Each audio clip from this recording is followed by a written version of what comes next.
नमस्कार, स्वागत है आपका जे खेलिश प्राइम टाइम देख रहे हैं आप। मैं हूं आपके साथ सना वारिस।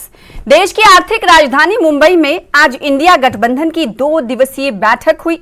इस बैठक में कांग्रेस समेत देश की कुल 28 पार्टियों ने शिरकत की और ये बैठक खत्म हो चुकी है। सभी विपक्षी दलों ने लोकसभा चुनाव में एनडीए को हराने का संकल्प लिया है, जिस पर बीजेपी ने पलटवार किया है। जुड़ेगा भारत, जीतेगा इंडिया थीम पर चुनाव में उतरने का फैसला लिया गया है। तो वहीं गठबंधन के संयोजक पर अभी भी कन्वीनर पर अभी भी सस्पेंस बरकरार है और ना ही गठबंधन का लोगो जारी किया गया। लेकिन हालांकि इस बैठक में कोऑर्डिनेशन कमेटी का गठन किया गया है, जिसमें 13 सदस्य शामिल हैं। इस कोऑर्डिनेशन कमेटी में जम्मू कश्मीर से महबूबा मुफ्ती और उमर अब्दुल्ला को जगह मिली है। तो वहीं तनवीर सादिक मोहित भान को मीडिया पैनल में शामिल किया गया है। साथ ही इफरा जान और इल्तिजा मुफ्ती को सोशल मीडिया ग्रुप का हिस्सा बनाया गया है। जम्मू कश्मीर को मिले इन ओहदों को लेकर अहम सवाल ये कि क्या ये माना जाए कि इस गठबंधन में जम्मू कश्मीर को राष्ट्रीय राजनीति में, पॉलिटिक्स में प्रमुखता के संकेत मिल रहे हैं। आज इसी मुद्दे पर करेंगे चर्चा कई खास मेहमानों के साथ। बने रहिए हमारे साथ।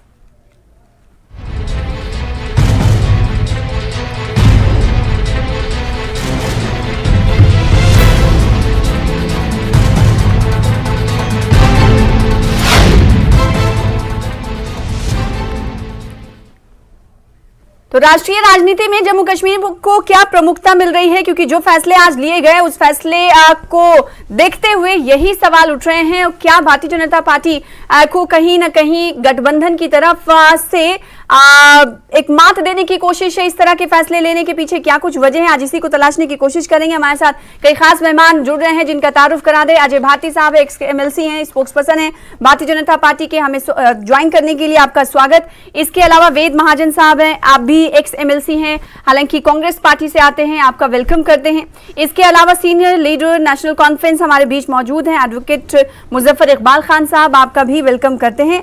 और इसके अलावा एक और खास मेहमान हमारे दरमियान अब से कुछ देर बाद होंगे, वरिंदर सिंह सोनू साहब, जो कि स्पोक्स पर्सन है, प्रवक्ता हैं, PDP के महबूबा मुफ्ती की पार्टी से आते हैं। वो अब से कुछ देर बाद हमारे साथ जुड़ेंगे। सबसे पहले अजय भारती साहब, मैं आपके पास आना चाहूंगी इस सवाल के साथ कि आज जो 2 दिवसीय बैठक थी इंडिया गठबंधन की, ये गठबंधन क्यों बना है हम सबको पता है। भारतीय जनता पार्टी और मोदी सरकार को हराने के लिए तमाम विपक्षी दल एक हुए हैं। आज ये बैठक खत्म हो गई है और इस बैठक में जो निर्णय लिए गए हैं वो जम्मू कश्मीर के हवाले से काफी अहम है, क्योंकि जो कोऑर्डिनेशन कमेटी है 13 सदस्यों की, उसमें महबूबा मुफ्ती और उमर अब्दुल्ला को शामिल किया गया है। इसे बीजेपी कैसे देखती है? नमस्कार आपके दर्शकों को भी, आपको भी धन्यवाद मुझे अवसर प्रदान करने के लिए। हम इसको उसी ढंग से देखते हैं जो आपने अपने इंट्रोडक्टरी रिमार्क्स में कहा कि जो इस मीटिंग से पहले हाइप क्रिएट की गई थी, जो कहा गया था कि आज लोगो रिलीज हो जाएगा, कन्वीनर की बात चली थी, वो सब कुछ नहीं हुआ। उल्टा जो हुआ, रेजोल्यूशन की may be, will try, will as far as possible, ऐसे शब्दों का जिनका कोई अर्थ नहीं, जिनका कोई कंक्रीट मतलब नहीं, इस प्रकार के शब्दों का हमने वहां पर जाल बिछाते हुए देखा। बस वही, और आपस में शीट शेयरिंग करेंगे, कैसे करेंगे उसकी कोई जानकारी नहीं। उसके बाद भी सबसे महत्वपूर्ण कि जो वो देश के सामने खतरे देखते हैं, उनको मोदी जी के साथ नफरत, मोदी के एंटी मोदीज्म, उसके बगैर कोई भी एक शब्द दिखाई नहीं दिया था। तीसरी बात जो वहां पर आई, राहुल गांधी जी फिर एक बार चाइना के स्पोक्स पर्सन के रूप में उभर कर उनकी वकालत करते हुए, उनके दी हुई जानकारी को साझा करते हुए दिखाई दी। और एक महत्वपूर्ण बात जो जम्मू कश्मीर के संदर्भ में जब आपने कही, तो हमने देखा कि इस गठबंधन ने, यूपीए के नए रूप ने जम्मू कश्मीर में कांग्रेस की एग्जिस्टेंस को नकार दिया। इसलिए चाहे वो मीडिया हो, चाहे वो सोशल मीडिया हो या मेंबर्स की बात में हो, जम्मू कश्मीर से कांग्रेस नदारत है इस अलायंस की दृष्टि से। और जो टेररिज्म और इस तरह की जो बाकी समस्याएं सामने हैं, उस पर इस गठबंधन का क्या प्रोग्राम है, ऐसा कुछ भी इसमें दिखाई नहीं दिया, बस वही रटी पिटी बताए। मैं आपके माध्यम से दर्शकों को याद दिलाना चाहता हूं, ये वही गठबंधन है जो आज से पहले जो 2 चुनाव हुए, चाहे 2014 का हुआ या 2019 का हुआ, ये सब लोग अलग अलग स्टेटों में इकट्ठे ही लड़े थे भारतीय जनता पार्टी के खिलाफ, और दोनों बार मात खा गए। 2014 में तो हारे ही हारे, 2019 में इंप्रूव्ड मैंडेट बीजेपी को मिला। ये तब सब लोग, चाहे वो महाराष्ट्र एनसीपी कांग्रेस इकट्ठे थी, उत्तर प्रदेश हो कांग्रेस और समाजवादी इकट्ठे थे, हाँ। और कहीं पर भी आप देख लेंगे ये सब लोग इकट्ठे लड़ते थे। कोई अंतर नया आया है ऐसा भारतीय जनता पार्टी को दिखाई नहीं देता। हाँ, इनके बीच ठीक है, आपको कोई अंतर नहीं दिखाई देता। पहले भी इस तरह के फैसले लिए गए हैं कुछ भारतीय जनता पार्टी के खिलाफ, इनकी जोर आजमाइश जो है वो काम नहीं आई, आपका ये कहना है। वरिंदर सिंह सोनू साहब, पीडीपी के प्रवक्ता हमारे बीच मौजूद हैं, आपका स्वागत करते हैं, वेलकम। मैं चाहूंगी कि मुजफ्फर इकबाल खान साहब आपके पास आऊं इस सवाल के साथ। भारतीय जनता पार्टी तो इसे जम्मू कश्मीर में जो नेताओं को अहमियत इस गठबंधन में दी है, इस पर इनको लग रहा है भारतीय जनता पार्टी को कोई फर्क नहीं पड़ने वाला। पहले भी इस तरह की कोशिशें हो चुकी हैं। एनसी के भी नेता इस कोऑर्डिनेशन कमेटी में शामिल किए गए हैं। इस कोऑर्डिनेशन कमेटी में क्या अब ये माना जाए कि राष्ट्रीय स्तर पर प्रमुखता मिल रही है जम्मू कश्मीर के अहम नेताओं को? किस तरह से देखा जाए इसे? मैम देखें, जम्मू कश्मीर को इससे पहले भी इम्पोर्टेंस दी जाती थी, सिवाय ये जो प्रेजेंट डिस्पेंसेशन है, इन्होंने जम्मू कश्मीर की पब्लिक को भी, वहाँ के जो लीडर्स हैं, पब्लिक नुमाइंदे हैं, उनको बिल्कुल साइडलाइन किया है और उनको अहमियत नहीं दी। इसमें कोई शक नहीं, वरना इससे पहले जितनी भी सरकारें आई, किसी भी पार्टी की हो, चाहे वो जनता दल की हुई, और इससे पहले जो बीजेपी की सरकार भी होती थी, उसमें भी जम्मू कश्मीर के लोगों को, जम्मू कश्मीर के लीडर्स जितने भी हैं, उनको नुमाया रोल दिया जाता था। रहा सवाल इन्होंने जो कहा कि वो चाइना के माउथपीस बने राहुल जी, तो मैं हालांकि कोई कांग्रेस का स्पोक्सपर्सन तो नहीं हूं, लेकिन एक चीज जो हकीकत है, जो हकीकत बयान करे वो किसी का माउथपीस बन जाता है। ये तो हकीकत है कि भाई कितने हजार स्क्वायर किलोमीटर हमारी जो जमीन है वो उन्होंने हड़पी है गुलवान और उसके इर्द गिर्द में। और अब आज की अगर आप खबर, अब कल की आपने शायद एनडीटीवी पर देखा होगा कि वहां जो अक्साई चिन एरिया था उसमें वो लोग बंकर बना रहे हैं, लेकिन हम खामोश हैं। उसकी वजह मुझे अभी तक समझ नहीं आई कि ये कौन सी देशभक्ति है कि हम लोग उस पर कुछ रद्द अमल भी जाहिर करना नहीं चाहते। अगर कोई दूसरा इस पर आवाज उठाता है तो वो भी उसी मुल्क का माउथपीस बन जाता है। ये एक बड़ी बदकिस्मती है हमारे यहाँ की सियासतदानों की भी, चाहे वो किसी भी पार्टी के हों। दूसरा रहा सवाल कि ये जो गठबंधन अब वजूद में आया, इस तरह का गठबंधन पहले कभी नहीं था। पहले कहीं भी सीट शेयरिंग का मामला नहीं था। ये अलग बात थी कि टैसिट अंडरस्टैंडिंग कहीं कहीं होती थी, लेकिन इस बार नेशनल लेवल पे सीट शेयरिंग का मामला आ रहा है कि हम कॉमन कैंडिडेट, गठबंधन जो है वो कॉमन कैंडिडेट अपना खड़ा करेगा। और उससे साफ लगता है, अदरवाइज भी मैं आपको बताऊं कि बीजेपी की जो फेलियर है, वो सबसे पहली बात है कि पहले कोई गठबंधन था नहीं और अकेले अकेले ये हाईलाइट नहीं कर पाते थे। एम्प्लॉयमेंट स्केल पे अगर हम देखेंगे तो there is a complete failure, महंगाई में कंप्लीट फेलियर, मुल्क के अंदर GDP complete failure, lowest ever. हम 124th कंट्री, 1 आउट ऑफ 190, हमारा 124th नंबर है जीडीपी में, लेकिन हम कहते हैं कि हम लोग जो हैं वो कितने पता नहीं करोड़ ट्रिलियन डॉलर की हम बिजनेस करेंगे और हम 2-3 साल में हम लोग 3rd वर्ल्ड इकोनॉमी बनेंगे। हम बने, हमें बहुत खुशी है कि हम वर्ल्ड फर्स्ट इकोनॉमी बने, लेट अस बिकम नंबर 1 और हम दुनिया की पहली पावर हों, जिस तरह आज बाकी पावर्स हैं हम भी बने जी। लेकिन हालात अंदर ठीक नहीं है और उसकी तरफ कोई ध्यान नहीं है। हमने ध्यान डाइवर्ट कर दिया है, कहीं कम्युनल टेंशन, कहीं हम चाइना, कहीं पाकिस्तान, कहीं कोई और। तो असल मुद्दे जो हैं, हम जब तक के घर में मजबूत नहीं है, हमारी जो जीडीपी है वो इंक्रीज नहीं होती है जब तक, तो तब तक हम मजबूत कैसे होंगे? ठीक है, वरिंदर सिंह सोनू साहब, गुरु बनना चाहते।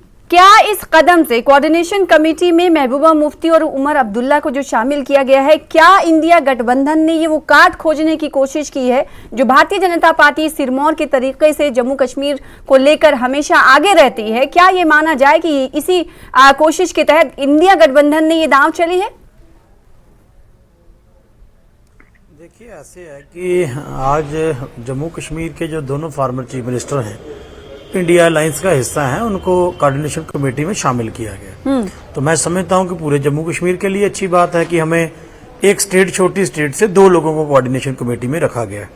लेकिन इससे पहले भी जो सरकारें देश में रही हैं, जहां कोई गठबंधन, जहां कुछ भी रहा है, इवन की बीजेपी की सरकारें भी, तो उसमें भी जम्मू कश्मीर के नेताओं को इज्जत दी जाती रही है।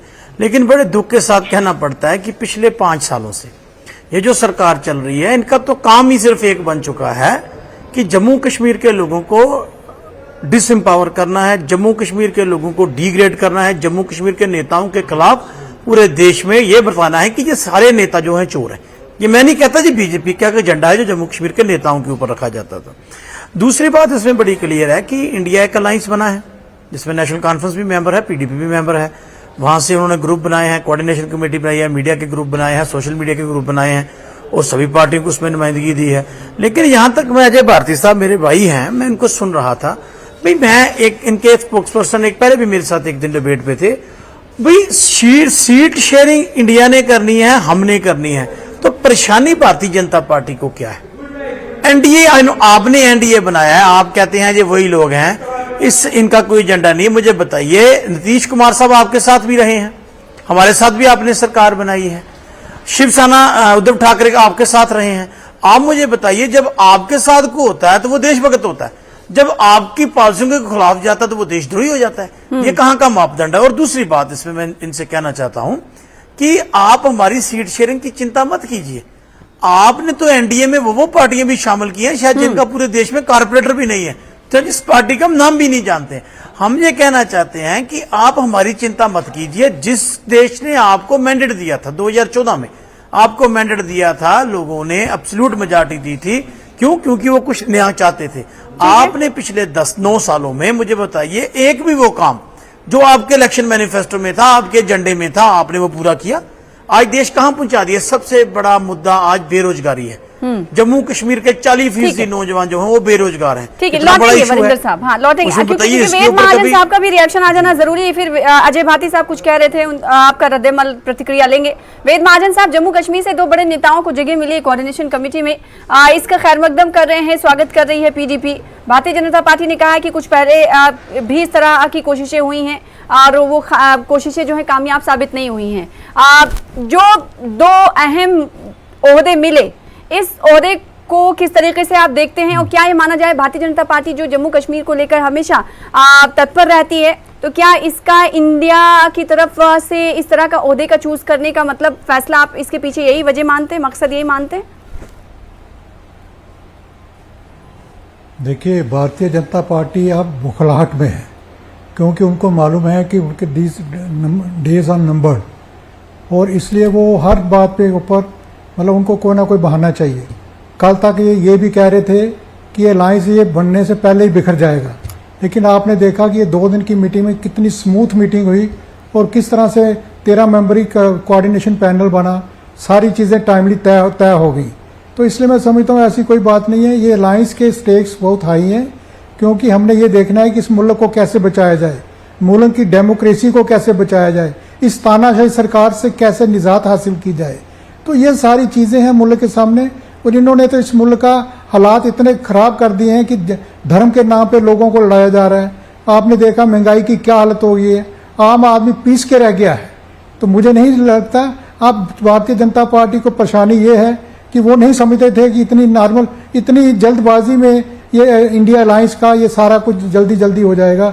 इसलिए इतनी घबराहट में है आज ये जो भारतीय जनता पार्टी के लोग और इनकी सरकार, कि इन्होंने बड़ी जल्दबाजी में स्पेशल सेशन भी कॉल कर लिया है कि किसी न किसी तरह इनकी घबराहट इतनी है कि इनसे बर्दाश्त ही नहीं हो रहा कुछ भी। बिल्कुल, इस बीच वन नेशन वन चुनाव को लेकर भी बहस तेज हो चुकी है। आखिर ये वन नेशन वन चुनाव के पीछे जो बहस चल रही है, के हवाले से बहस चल रही है, उसके पीछे क्या कुछ रणनीति है भारतीय जनता पार्टी की, ये भी हम समझने की कोशिश करेंगे। अजय भारती साहब, सीधे तौर पर विपक्षी पार्टियों का सीधे तौर पर ये कहना है कि जब जम्मू कश्मीर के दो नेता राष्ट्रीय तौर पर सामने आ रहे हैं तो इस पे तो खुशी जाहिर करनी चाहिए। भारतीय जनता पार्टी बौखलाहट का शिकार है। बिल्कुल, क्यों नहीं, इसका हम वेलकम करते हैं, क्यों नहीं किया जाएगा वेलकम। एक चीज पर खुशी जाहिर कर रहा हूं कि जो व्यक्ति यहाँ पर कह रहे थे तिरंगे को कंधा देने वाला कोई नहीं मिलेगा, वो लोग कहते हैं कि जुड़ेगा भारत, जीतेगा भारत, जीतेगी इंडिया। तो ये बदलाव जो हुआ है नरेंद्र मोदी के कारण हुआ है। और ये मिलकर हमारे साथ सरकार बनाई। पहले मैं सर आपके बीच में बोला नहीं, बिल्कुल इतना तो थोड़ा सा तो कर्टसी एक्सटेंड कर दीजिए।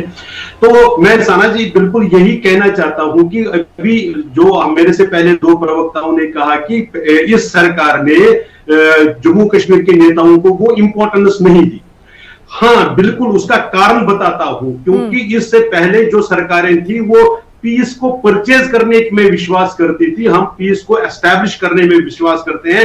इसलिए जो इस प्रकार के कहते हैं कि जो हमेशा पाकिस्तान के साथ बातचीत का और उनकी शर्तों पर राग, आपने पाकिस्तान को कभी नहीं कहते हैं कि टेररिज्म रोको। जो ये कहते हैं कि पाकिस्तान किसी पीओजे के किसी के बाप का है क्या? जब आप ऐसे स्टेटमेंट देंगे और आप चाहेंगे कि आपको फिर हाई टेबल पर बुलाया जाएगा, ऐसा होता नहीं है। जब सरकारों में दम होता है, जब सरकार पीस को एस्टैब्लिश करते हैं और जो पीस के दुश्मन है, जो अमन के दुश्मन है, उनके खिलाफ कार्रवाई करते हैं। रही बात अलायंस की, मैं इसमें से दो चीजें कहना चाहता हूं। एक तो जो मुजफ्फर खान साहब ने कहा कि राहुल गांधी ने चीन के बारे में सच कहा, तो उनकी सच्चाई को तो वो कंचन युगा संधि ने एक्सपोज कर दिया। लद्दाख में बैठकर ही वो जो वुमेन बाइकर थी, उसने उनकी सच्चाई को कहा कि भाई जिस हॉट स्प्रिंग में पिछले साल चाइना के लोग नहाते थे, आज वहां पर भारतीय सेना का दबदबा है, वहां तक वो बाइकर गई है। उन्होंने अक्साई चिन का नाम लिया, लेकिन यह नहीं बताया कि अक्साई चिन चीन ने कब दिया था। इन्होंने ये नहीं बताया कि जब तिब्बत पर चाइना कब्जा कर रहा था, तब जवाहरलाल नेहरू जिसके साथ आज ये इकट्ठे बैठे हुए वैसे तब भी थे, तो वो 3,500 क्विंटल चावल भूखे मर रहे चीनी फौजियों को दे रहे ताकि वो तिब्बत के लोगों पर अत्याचार कर सके। ये नहीं बता रहे थे 1962 के उस हार का कारण था जो जवाहरलाल नेहरू की सरकार ने आर्मी को डिसबैंड करने का निर्णय लिया था। तो ये जो बताते हैं आधा सच बताते हैं। और जब से भारतीय जनता पार्टी की इस सरकार आई है, एब्सोल्यूट मेजॉरिटी वाली सरकार आई है, तब से कांग्रेस को यह दिक्कत हो रही है कि इन्होंने, मैं एक छोटी सी बात करके इनके अलायंस का जो हमने अभी कारगिल में देखा, ये फ्रेंडली कॉन्टेस्ट करते हैं। फ्रेंडली कॉन्टेस्ट क्या होता है लोगों को नहीं बताते हो कि दोनों कैंडिडेट का अमन में रखना डालने वाले और पीस को परचेज करने वाले और इस तरह की गतिविधियों में शामिल रहने वाले नेताओं को भारतीय जनता पार्टी आगे नहीं करती, ये अजय भारती साहब का कहना है। वरिंदर साहब, मैं चाहूंगी कि इसका जवाब आप दें, फिर उसके बाद मुजफ्फर इकबाल साहब के पास जाऊंगी। जो आप इंडिया के इस कोऑर्डिनेशन कमेटी में जो ओहदा मिला है, उस पर भारतीय जनता पार्टी सीधे तो ये कह रही है कि हम भारतीय जनता पार्टी ने ऐसा इसलिए नहीं किया क्योंकि आप लोग जो है पीस को परचेज करते हैं और ऐसी गतिविधियों में शामिल रहते हैं जिससे माहौल खराब हो जाए, तो हम क्यों ऐसा करते हैं? देखिए ऐसे है अजय भारती साहब को मैं सुन रहा था। अब ये कह रहे हैं कि हमारे ऊपर इल्जाम लगा रहे हैं पीडीपी के ऊपर, जो इन्होंने भी लगाए हैं। भाई जब 4 साल आप हुकूमत में रहे इनके साथ, तब तो पीडीपी अच्छी थी। हमारा तो तब भी ये स्लोगन था जब हमने पार्टी बनाई कि सैनिक गोली से। सुनिए मैंने आपकी बात में बोला बिल्कुल। चलो मेरी याददाश्त बड़ी तेज है, मैं आपको सब कुछ बताऊंगा कि गिन के बताऊंगा। मैं कह रहा हूं कि हमने तो 99 में पार्टी बनाई, हमने कहा ग्रेनेड से नहीं गोली से बात बनेगी बोली से। आप 2014 में 15 में हमारे साथ आए, हमारा तब भी ये स्टैंड था, हम तो स्टैंड से आगे पीछे नहीं गए, आप कुर्सी के लिए स्टैंड से आगे पीछे जाते हैं। दूसरी बात, आपने कहा कि पाकिस्तान से बात, भाई आज भी आप डीजीएमओ लेवल पे उनसे बात कर रहे हो। नवाज शरीफ के बर्थडे पर केक काटने बिन बुलाए कौन गया था? हम तो गए नहीं। आपके नेता ने जिन्ना की मजार पर जाकर कहा था, जिन्ना एक सेकुलर नेता है, किसने कहा मुझे बताइए? हर आपके नेता 20 मिनट तकरीर कोई करता है, उसमें 15 मिनट वो पाकिस्तान का नाम लेता है। तो पाकिस्तान के साथ प्रेम तो आपका है, क्योंकि आपको मैंडेट जम्मू क्या हिंदुस्तान के लोगों ने हिंदुस्तान को चलाने के लिए दिया। लेकिन दुख की बात यह है कि आप पड़ोसी मुल्क का नाम लेना चाहते हैं। मैं ये कहना चाहता हूं, आज देश की जो समस्याएं हैं उसके ऊपर भारतीय जनता पार्टी का रोड विजन क्या है, रोड मैप क्या है? आपको 9 साल हो गए सरकार में। आपने 2014 में पार्लियामेंट के इलेक्शन में कहा कि 15 लाख रुपए हर एक के अकाउंट में आएगा, वो आ गया। आपने कहा हर साल 2 करोड़ नौकरियां नौजवानों को मिलेगी, वो मिल गई। 400 से आपने सिलेंडर पकड़ा, 1300 पे छोड़ दिया। जब 2 इंडिया की बैठकें हुई आपने 200 रुपए सिलेंडर कम कर दिया, 15 रुपए पेट्रोल कर दिया। आपने 10 साल देश के लोगों का खून निचोड़ा है। और यहां तक बात की हमारी देश चुनाव को लेकर जो बहस सुनिए जारी है, मेरी उस पर क्या कुछ प्रतिक्रिया है वरिंदर साहब? ये तमाम विपक्षी दलों की तरफ से कहा जा रहा है कि जो हम लोग गठबंधन अभी बनकर सामने आ रहे हैं, इससे कहीं ना कहीं भारतीय जनता पार्टी बौखलाई हुई है। तो क्या इसलिए आप ये मान रहे हैं कि इस तरह की बातें और इस तरह की बहस शुरू हो गई? मैं ये पूछना चाहता हूं कि बाकी देश के सारे मसले आपने हल कर दिए, जिसमें आप सेशन में इमरजेंसी आपको बुलाना पड़ गया। आपने देश की बेरोजगारी खत्म की, आपने महंगाई खत्म की, आपने नौजवान के लिए कुछ सोचा? आपकी एक्सटर्नल पॉलिसी कहां है? अभी चाइना की बात चली है। लद्दाख में एक सुनिए पूरी सुनिए ये बात। लद्दाख में एक सिक्योरिटी रिव्यू मीटिंग थी। एक सेकंड। हाँ मेरे आधे मिनट की बात है। लद्दाख में एक सिक्योरिटी की बैठक में किन्हीं की एसपी ने कहा कि चाइना इतनी गांव अंदर आ चुका है, उसको ट्रांसफर कर दिया। अगर उन्होंने झूठ बोला था तो इन्होंने आज तक कार्रवाई क्यों नहीं की? तो मैं ये समझता हूं कि भारतीय जनता पार्टी हर एक मुआज पे फेल हो चुकी है। देखिए, भारती साहब के एक सवाल का तो मैं ये जवाब दे दूं कि अगर भारती साहब का ये स्टैंड है हाँ।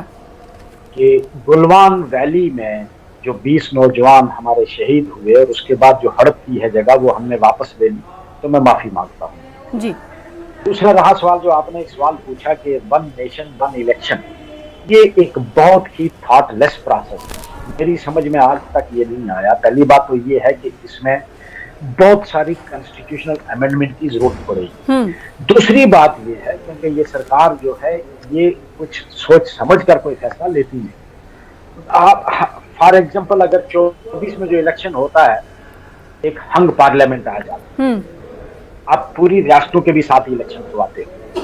हंग पार्लियामेंट आती है और 6 महीने के बाद पार्लियामेंट जो है वो नहीं चल सकती, डिसॉल्व हो जाती, गवर्नमेंट नहीं चलती है। They lose the confidence of the House of the People and the House is dissolved। तो आप क्या करोगे? पूरे मुल्क की रियासत की असेंबली को भी डिसॉल्व करोगे दोबारा इलेक्शन करवाने के लिए। तो दोनों अगट्ठे इलेक्शन पॉसिबल नहीं है। ठीक।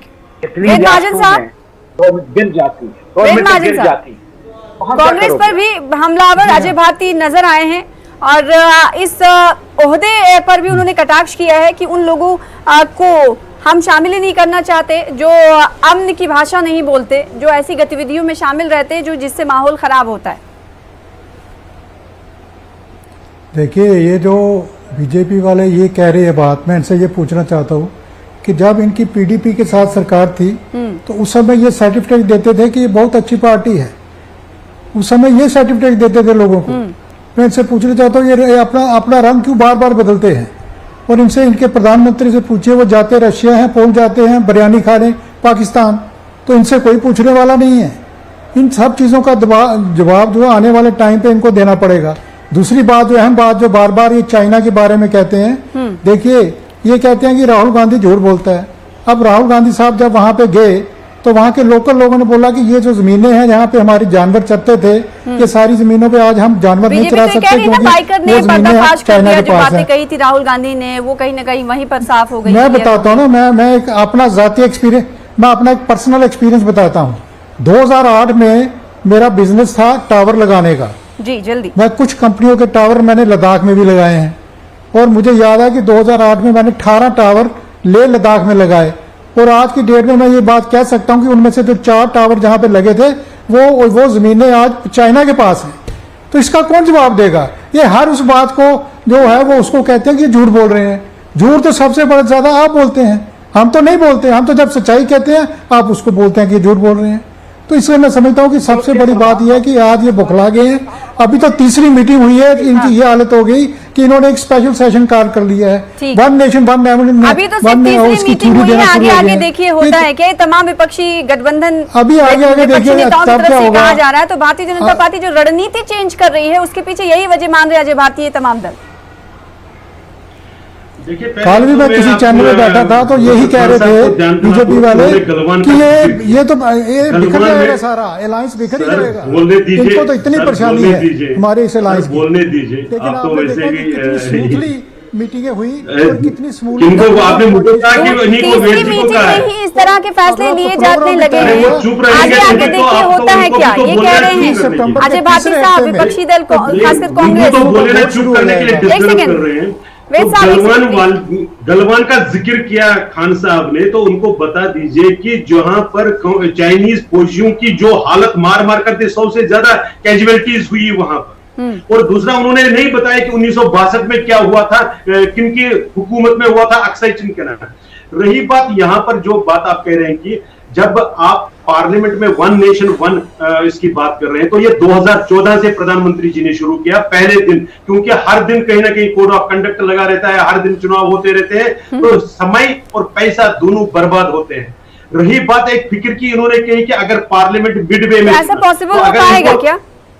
नहीं, मैं इसीलिए कह रहा हूं कि उसमें इन्होंने शायद लोकसभा और विधानसभा चुनाव एक साथ अगर होंगे तो पॉसिबल हो पाएगा क्या? क्योंकि बहुत सारी इसमें पेचोखम है। अभी एडवोकेट मुजफ्फर इकबाल खान साहब कह रहे थे।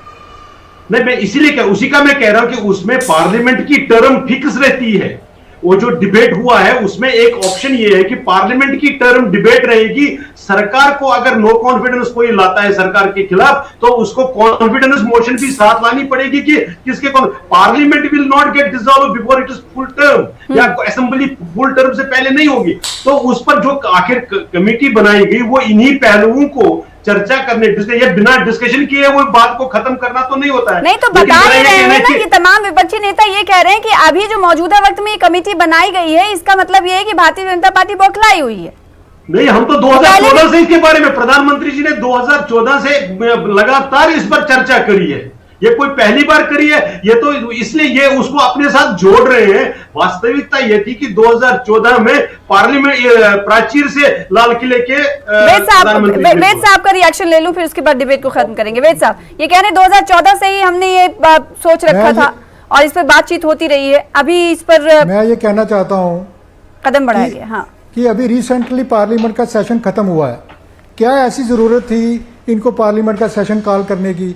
जब सेशन होता है तो प्रधानमंत्री साहब पार्लियामेंट के अंदर आते ही नहीं है पूरे सेशन में। आप भाग गए ना, जब वो बोल रहे थे आप भाग गए।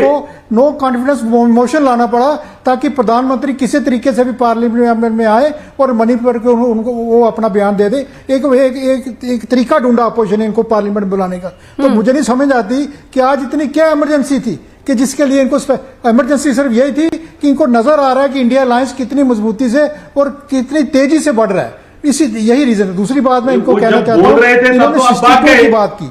देखो, 62 में हिंदुस्तान की इकोनॉमिकल हालत क्या थी, इसके बाद विपक्षी गठबंधन का सीधे तौर पर ये कहना है कि एकता जो देख रही भारतीय जनता पार्टी, उससे कहीं न कहीं इन्हें डर होने लगा है, इसलिए दूसरे मुद्दों पर अब बहस शुरू हो गई है, कमेटी भी बनाई जाने लगी। तो भारतीय जनता पार्टी का ये कहना है कि ऐसी कोशिशें जो ये कर रहे हैं, विपक्षी एकता की तरफ से जो कार्रवाई शुरू की गई है, कदम उठाए गए हैं, वो कहीं न कहीं फ्लॉप साबित होंगे। शुक्रिया अदा करना चाहेंगे अब तमाम मेहमानों का, वेद महाजन साहब, वरिंदर साहब, अजय भारती साहब, एडवोकेट मुजफ्फर इकबाल खान साहब, आपका भी शुक्रिया इस डिबेट का हिस्सा बनने के लिए। फिलहाल इसी के साथ मुझे दीजिए इजाजत। लगातार देखते रहिए News 18 JKLH पर तमाम खबरें। नमस्कार।